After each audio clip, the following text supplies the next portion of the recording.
So this first question is from Will Robinson. What are some ways to bridge the gap between the successful individual contributor to a successful, deliberate leader? Okay,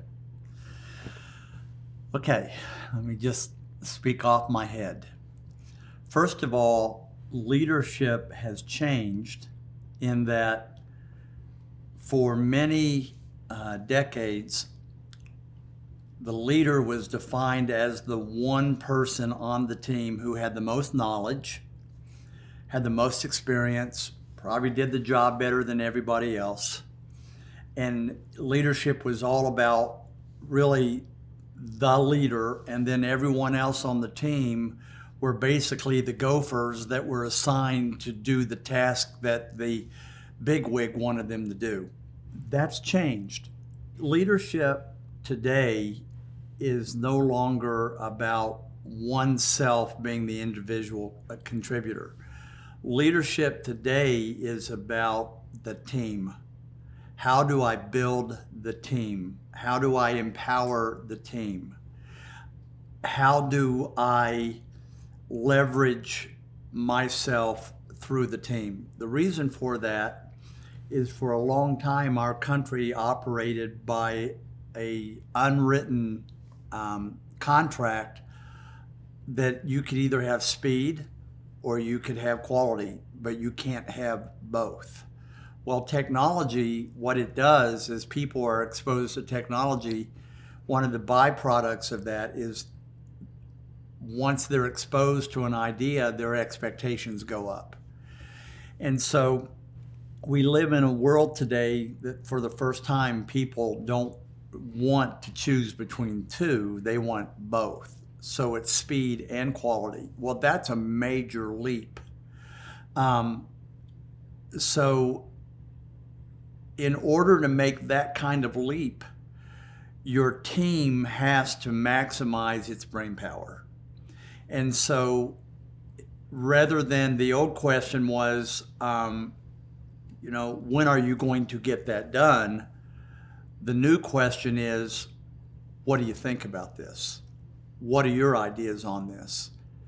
And that is the first leap, the first gap, how to bridge that gap is the leader moving from the teller to the leader moving as the teacher. And the best way to teach is to ask questions. What do you think about this? I need your ideas. So one way to bridge the gap is to understand mentally that you have a responsibility to transfer your knowledge. Every time that you do something as a leader, you either have to have someone with you to watch that, or you're meeting regularly with your team explaining the whys of why you just did what you did. So you're constantly teaching, you're constantly mentoring, you're constantly asking the team for their input. And another way is that you put your team on the front lines. You ask team members to do things that normally you would have done and you're very good at it, but they can't learn unless they're doing it.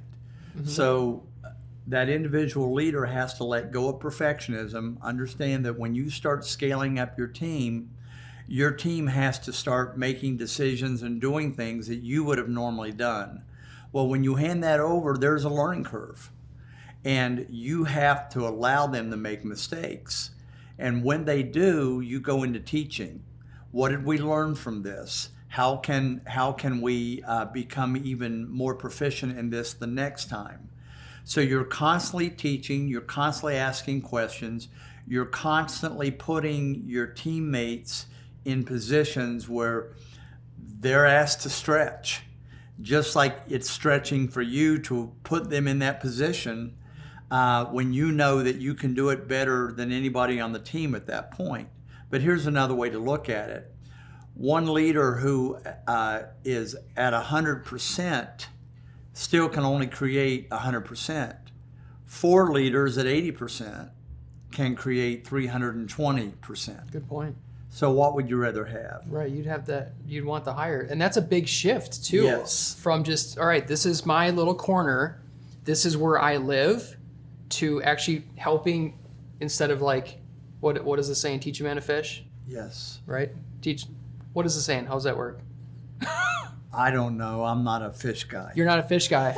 The idea is like, I can fish for myself, or I can teach some other people to fish and they can fish too. How much more fish are we going to catch? And in the short term, you'll catch fish faster, but you'll be the only one catching fish. Correct. And you have to repeat it every time. So to move from individual talented leader to the bridge of building a team, I want to put the emphasis on leader. You're not a leader today if you can't build your team. You may be talented individually, but you're not a leader today if you are not building up your team, building up their confidence, helping them to win, so that eventually you get to the point that if you're not in the room, it's seamless, that they won't even know that you're not in the room, may not care because someone else is doing the job equally better. I got a call yesterday from a CEO in Tennessee. And 3 years ago, when their company contacted us, he said, Fred, we're not going to do this process and this engagement unless you do it. And I knew at that time I couldn't fulfill that commitment based on other commitments I had made. And I said, look, I called him by name and I said, you're going to have to trust us on this. We've got people that in place that can do this. If they couldn't do it well, we wouldn't have them in this place. Well, he called me yesterday and I said, do you need me to come down? It was in a southern state, and spend a day with your people. He said, no, Dr. Paul, which is one of our teammates, he's got it down. We don't need you to come down and shake up the team. Paul's got it under control. Well, I immediately went, yes, that's a sign of success today. Mm-hmm. If your value as a person is based upon always having to be the one to deliver and being the center of attention, you'll see that as a failure because I wasn't needed.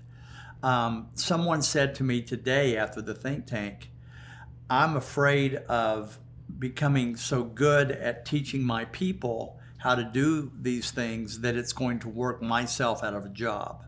And I said, people who are good at transferring knowledge and building a team will never work themselves out of an opportunity. There will always be opportunities for them. Yes. Thank you for that answer. That was really, really good. Good.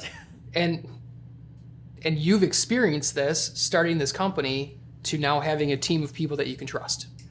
And listen, the biggest obstacle in making that gap is really not the other people. The biggest obstacle is overcoming yourself.